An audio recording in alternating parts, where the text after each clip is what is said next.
Amy Peltier, 621. Beth Simpson, 933. Bob King, 372. Brad Cole, 41. Brandy Kroon, 468. Bree Tollefson, 112. Mr. Butch Jakes, 324. Bucks and profit share. Tammy Steffen, 90. Kareem Muir, $11. Caroline Storiano in Eagle River, 128. I don't know why I can't flip papers today. Cara Reed, $6. Chad Kroom, 822. Charlie Ellis, 331. Charles Sandberg, 133. I'm going through these names of people that are even out of state because I want you to understand that profit share just continually goes and goes and goes, whether you're here or whether you're not. Chris Drusido, 460 bucks. Connie Clan, 246. Dan Wolf, 554. Dar Walden had a very nice profit share month, $2,452. Dave Poulin, 649. David Armstrong, 104. Jenny Wood had a nice month, 802. Yay. Deanne Owen, 35. Diane Shearer, 40. Ed Erickson, 234. Ed Walden, 516. Fred Owen, 174. Cody Gibson, 1,727. Ileana Batista, first profit share check for her. She has an agent in Florida that named her a longtime family friend and got her first check for $59. Jacob Sebring, 579. Jeannie Erickson, 619. Jeff Davis, 129. Joe Bell, 427. John Majors, 37. Karen McMasters, 310. Carla Lucas, 816. Kathleen Poulin, 1,199. Kevin Cross, 832. Kylie Lucas, 21. Kristen Cole, 187. Larry Malden, 800. Les Bailey, 53. Lindsay Sizemore, 464. This is so much more fun than the $6 checks we started out with years and years ago. Liz Spikes, 34. Marcy Bouchard, 558. Mark Mandigo, 56. Matt Dimmick, 4,686. Melissa Frenzel, 318. Michael Schwartz, 1,334. Nancy Dimmick, 2,572. Nani Palmer, 305. Nate Bear, 374. Patrick James, 724. Reed Moore, 601. Rodney Clan, 15. Ron Day, 14. I'll let you take that to Mr. Ron. Ryan Tollefson, 558. Saber Gilliland, 58. Sean Donahue in Eagle River, 291. Steve Day, 79. That one. Your team clearly participates in profit share. Terry Lee, 281. Tracy Williams, 335. And Belisa with your biggest one ever, 1,139. So, fun stuff.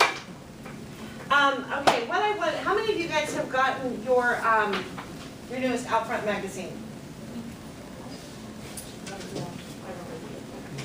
I have it, I haven't looked at it. Okay, so there's an article in here, and just because there's a couple things I want to point out. First of all, Christy Tanner Mock is highlighted in this edition as one of our 30 under 30 across the country realtors, so if you get a chance to check it out, just kind of cool to see that. By the way, next year, we are all about giving our people as much exposure as possible. If anybody in this office wants to nominate someone here or nominate themselves as well, that's totally fine.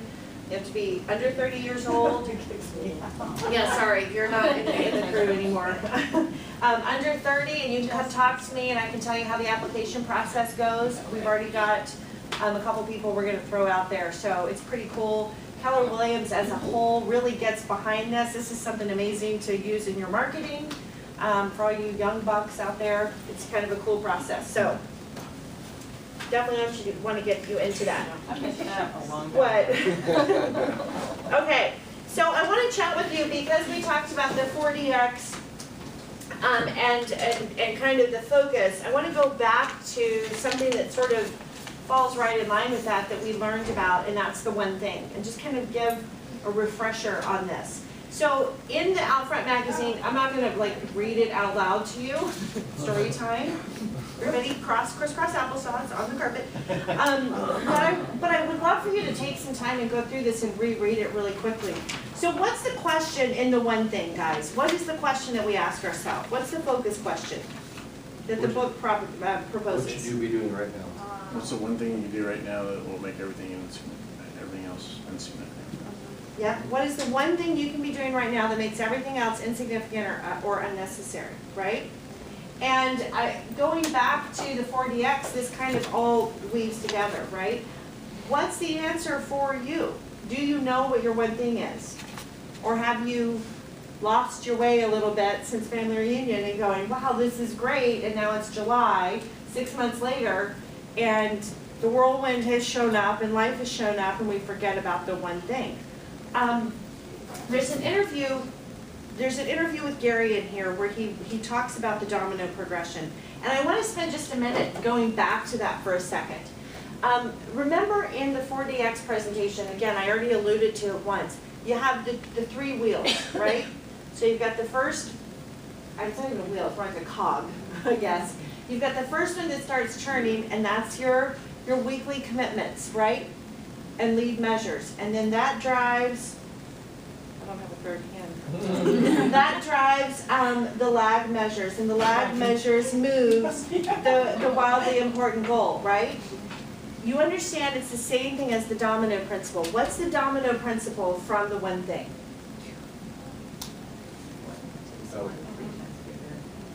Success is sequential. What does that mean? If I want to knock over a row of dominoes, and I'm playing with dominoes on the floor, and I have them all standing up on end, and I have them this way, and I'm coming out it this direction, can I knock over all the dominoes? No. No, right? How do I do it? Duh. This is not like, it's like kindergarten math. I start with the first one and I line them up that direction. Now, Gary adds something else. Why am I doing this all day? It's these tables. It's the tables. I've lost so much floor space. Gary illustrates this at another level because remember what he talks about is it's not just one domino knocking over the next domino. What's the next thought process that occurs when you think about the dominoes? Force that's driving. Okay, the force that's driving it. Lining them up. What? Lining. No, Go ahead, no, Lynn. both at one time. Go. It can push over another domino that's going to Okay, it can push over something bigger. It's not just a domino after a domino after a domino. It's something bigger, right? So it gets, now if you have the really big one first and then the small ones after, do you have that same force and propulsion and momentum? No, so it's so important to understand success is sequential so you focus on the right things now.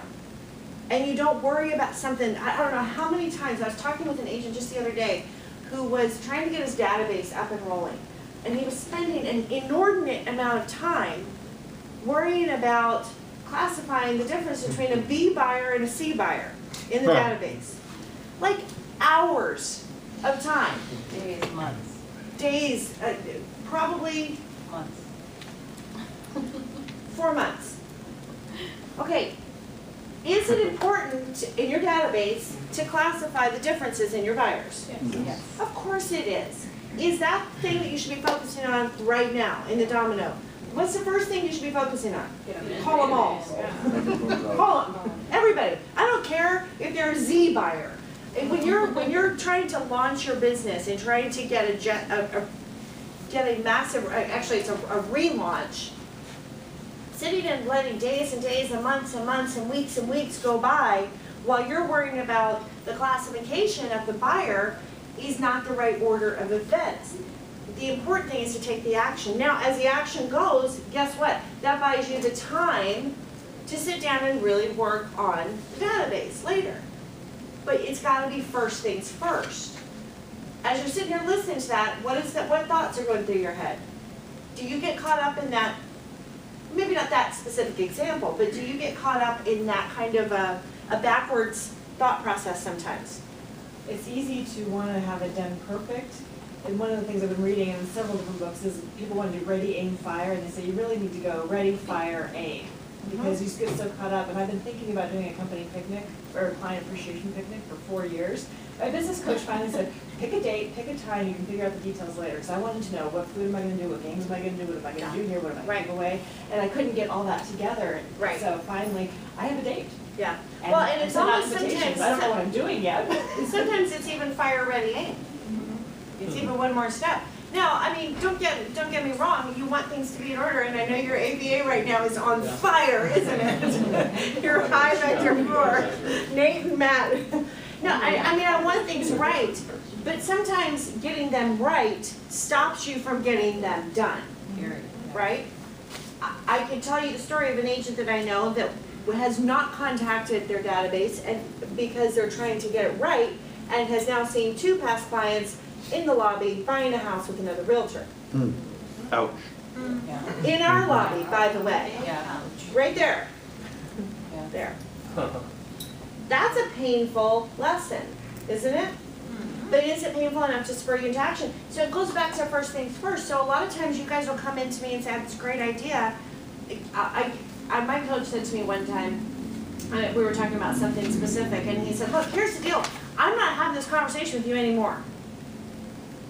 Like to use your example, you either pick a date and we move forward, or we're done talking about it, because I'm not talking about it anymore. You're either gonna get into action or you're not. That's the case. But again, we look at action, we go, but I'm in action, I'm planning all these things. And for a high Okay, performance, that's it's great. terrifying to do something if you don't have a plan. Yeah, get over it. I mean, it's action, it's just not action that's moving you anywhere. It's doing this, right? It's just standing there and spinning circles. You can be really, really, really busy doing everything that doesn't move your business forward. And so going back to the domino principle, you have to think what comes first that's going to then dictate what comes next, that pushes what comes next. Go ahead. Well, what keeps coming back to me is what we talked about, don't mistake activity for productivity.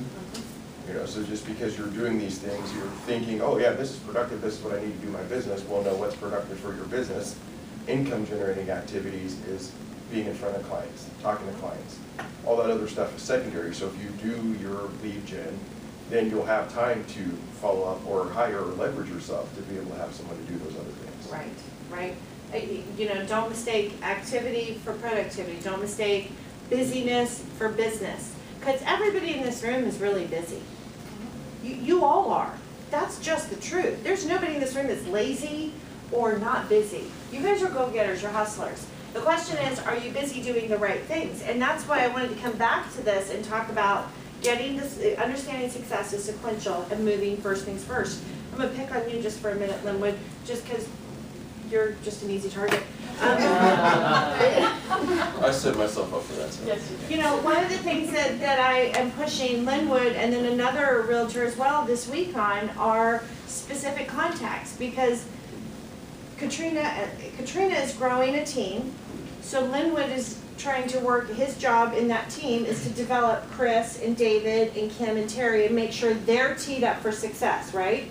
So he's been working through that.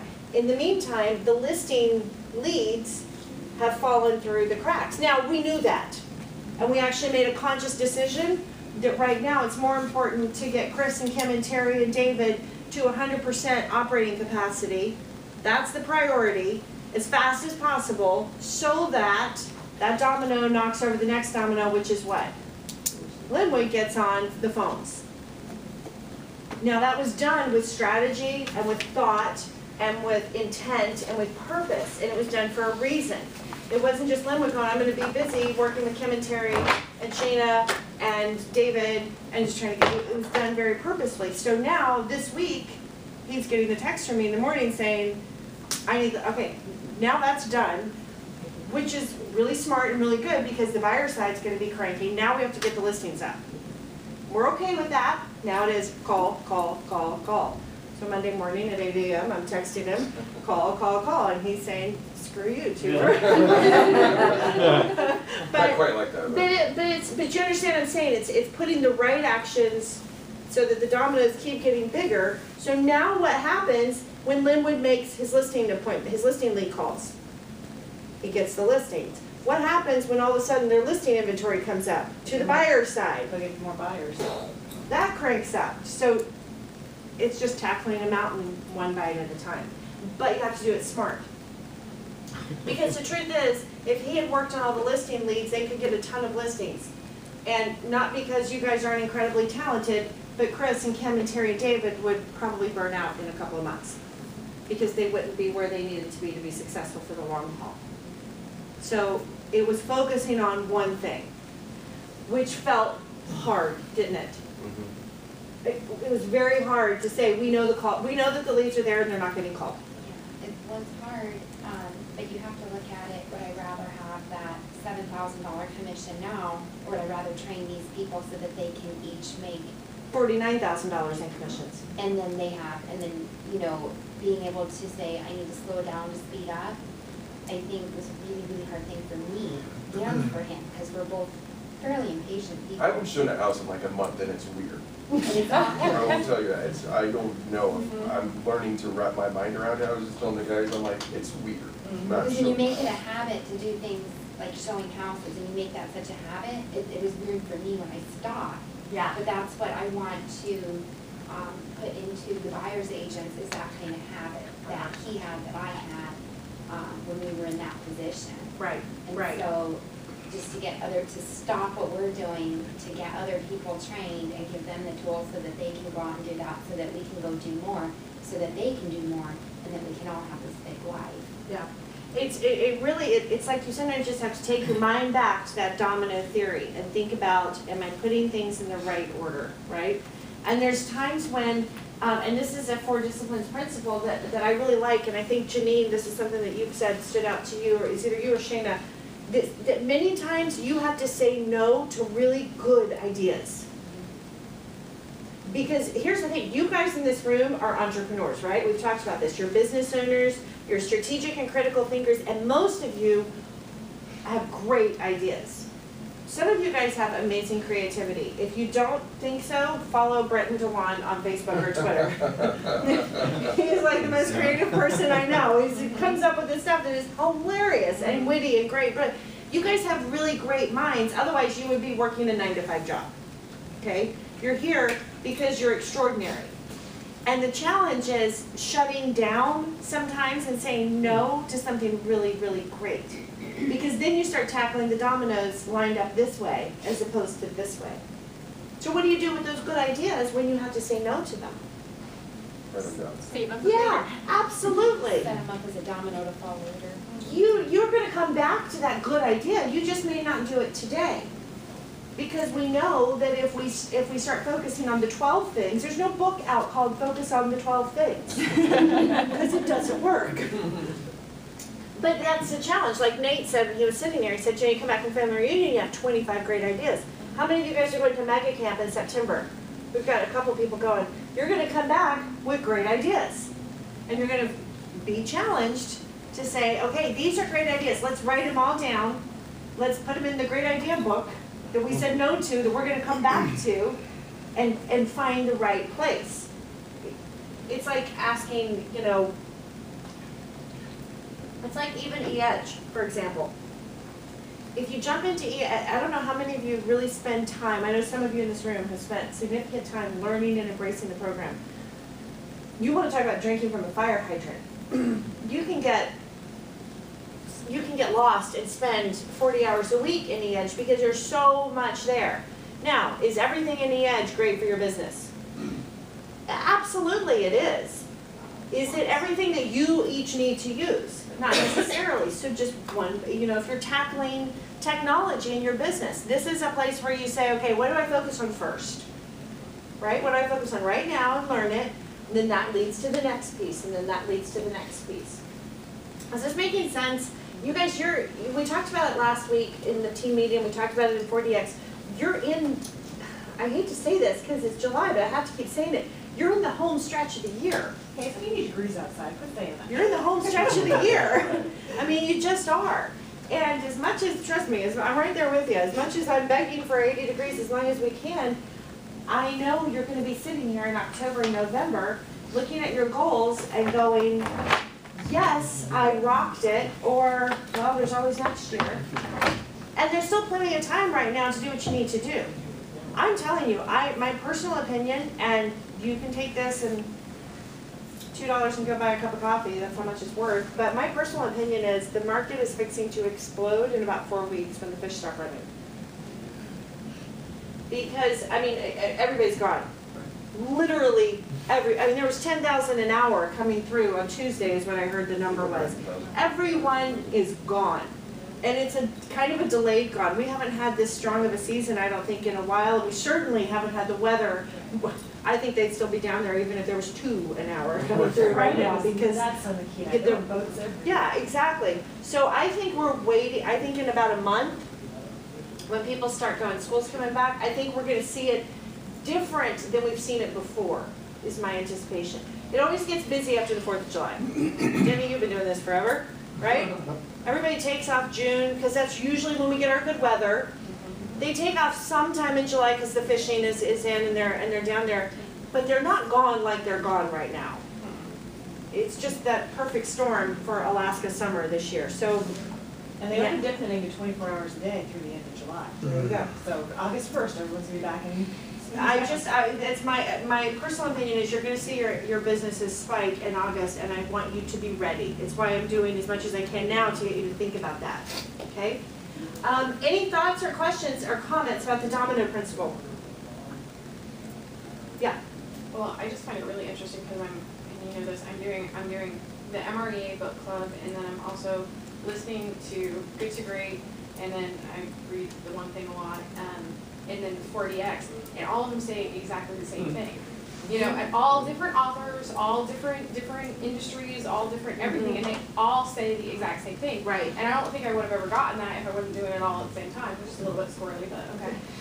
But it's just fascinating because, you know, sitting in your class, I'm sitting there thinking about the, you know, the hedgehog principle from Good to Great, you know, and I'm thinking about the domino principle, and then I'm thinking, oh my God, and the MREA was talking about the boundaries of the budget principle in order to keep you in line with your great ideas. You know, because they talk about red light, green light, and it's fantastic, but if it doesn't fit in your budget, if it doesn't fit in what your boundaries are, your systems, whatever you want to call them, then you have to say no for right then, you know, and then come back to it later. And so it's just all those things, and I think we have a tendency because we do, you know, it's that, you know, the enemy of great is good. We are good at what we do, all of us You are. guys are really good. You know, and Yeah. we're really good at, and so then we somehow think that, or at least with me, that those boundaries don't apply anymore. So, yeah, I know that I should only have 2 goals, but I'm really cool, so I'm gonna have 20. You know, and we do that, or Well, we're are we take on going to extra just speak projects. around it, right? Right, Well, I mean, I do have just one goal in 20 areas. right, right, you know? Like we've learned, like the, you know, Yeah. the KW speak to sort of like couch it and Yeah. go, okay, but I have a goal with FISBOs, and I have a goal with Expires, Exactly. and I have a goal with Yeah. marketing, and all of a sudden you're really back to 20 goals. Yeah, Mhm. and I think it's very easy to do, and then all of a sudden you look up and you go, wait a minute, what's going on with my production, or why am I not where I want to be? And you go, because I have all these 18,000 things implemented at the same time, look at me. And then you go, oh, because I have 18,000 things implemented at the same time. Exactly. You know, and you got it. It's the struggle to pull it back, Right. you know, and to really just focus on that domino or the one thing or whatever you want to call it. You It's, know, well, that's the it's a struggle. discipline, it's a self-discipline that you have to have. And, you know, not to go back to the cadence of accountability, but to go back to the cadence of accountability, that's why we have it, and we give each other permission to say, hey, no, you know, I know like you and Sean are gonna do your WIG meetings together, and it'll be great because you'll give each other permission to say, you're getting too spread, you know, you're taking on too many things, or you're thinking about too much. It's also interesting what you talked about, you know, the different, you can read Seth Godin, you can read John Maxwell, you can read Jim Rohn, you can read all of it. And at the end of the day, guys, truth is kind of universal, right? There's a lot of truth out there in different arenas. I mean, you can read business strategy books, you can read real estate books, you can read motivational books, you can read spiritual books, there's all kinds of stuff. But we've lived on this earth as a human race long enough for people to flesh out what works and what doesn't. And so that's why you see consistent principles like the law of diminishing returns. You know, that's a Maxwell law, which Maxwell, I'm sure, got from somebody else, which was in the 4DX, which is kind of about good to great as well. The more you try and do, the less you accomplish. Because truth is out there. It doesn't change. And yet we think we can change it. Yeah, that's good for all of the rest of the world, but for me, in my business, this is how I'm doing it. So, I mean, and that's one of the things I love about, and I'll close with this and get you guys out of here about 4 minutes early. One of the things I love about being in business with you guys is that you're high-minded business thinkers. You're not just salespeople. And that's not a criticism on salespeople at all. My daughter is a salesperson. She won an award at Sephora for the highest sales 2 days ago. I was really proud of her. She got the new Marc Jacobs cologne. It hasn't been, or perfume, it hasn't been released yet. It's a very exciting moment in our household. Sorry, let me tell you, the world, it was a showstopper. I do steal her stuff, I'm not gonna lie. And so I don't mean to downplay salesmen, but you guys are more than salesmen. You're business owners, and that requires a whole set of critical thinking skills. And this is what I want you guys to be able to do. You're not an island. That's why you're at Keller Williams, because yes, you each own your own businesses, and yes, you're all competitors. That's just, when you take it down to the baseline, that's the truth. You're all competing with each other. But I want you to have permission to say to each other, so how many goals do you have? Are you focusing on too many things? Have those conversations with each other, because you're speaking a language that nobody else speaks outside of these walls. I just want to go back to the domino thing, which is, for some reason, was sticking with me. So you're saying, you know, lining them up, and so sometimes if you put like the big domino up front, right, and it knocks over 2 or 3 of the other dominoes, it looks like success, right? It feels like success. But when you're getting to the 5th or 6th domino, you're done. It's totally done. And that's why I think so many people burn out or get frustrated or have all these issues, because it's like, it looks like success. Oh, I closed 3 million, 4 million, whatever that number is. It's the flashbang. But I'm done. I have no mental, emotional energy to continue. No, you're absolutely right. You're totally right. You can put the huge domino in the front. I mean, I guess I can say his name now because he's not in the business anymore. I think of David Dow. You know, think of David, for those of you who weren't in the business, this guy showed up on the scene. He was spending he had a huge domino up front. We're not gonna talk about the illegal part that got him to, you know, arrested and all that stuff. But from the beginning, let's just talk about the business. His domino was, I'm gonna write a big fat check. Now, that's not a bad, I'm not saying that's wrong to go marketing based. I'm not judging that. But he built this huge domino, and he came out with a tear, and everybody kind of looked around and said, who is this guy? He's selling, I mean, he was across the front page of every phone book, when they had phone books. You know, he was everywhere, and he was doing tons and tons and tons of business. But it was exactly that. It was this big domino that knocked over several, but then lost it. Because the right ones weren't put in place in order. And when it was gone, it didn't just go away, by the way. Yeah. It went away in a big bad way. Well, when you're spending $100 grand to make 200, it doesn't make a lot of sense. Right. And then, you know, all your office expenses and stuff, so that. And that's an exaggerated example, but it's an example of putting the wrong big domino first. And sometimes we have to think in hyperbole almost to really grasp a basic concept. Good point. So yeah, I want to hear the conversations in the hallway with you guys, where you're really driving each other these last 16 weeks of that we have left, and pushing each other to stay small, stay focused, and stay on the one thing that matters for your business. Don't get caught up in all the other stuff. Just stay on the one thing. Yes, ma'am. I have to say this just because it's something that I've noticed since I've been here. There's a lot of people that spin their wheels. Like, they just kind of go crazy. I notice it a lot because I'm a very, like, okay, you need to, like, stop, get organized, drop and roll. Yeah, because I'm just like that. Like my anxiety starts kicking in, and I'm like, this is what you need to do. Like, I'm very systematic. Yeah. But people spin their wheels. It's like, oh, I have this there. It's this disorganization. They're just craziness, and you're not accomplishing anything. And I see it all the time, walking through the hallways or in conversations, and I have to walk away, and I have to just get out of there. Because you want to go fix it. Right, so I'm like, okay, that's none of your business, Lorraine. You know what I mean? But it's true. It's like you see it all day long, and I'm like, I can't. Yeah. But that's, I think people need to really focus on what it is that they're trying to do, Right. get organized, have things in one place, ask questions if you don't know how to use something,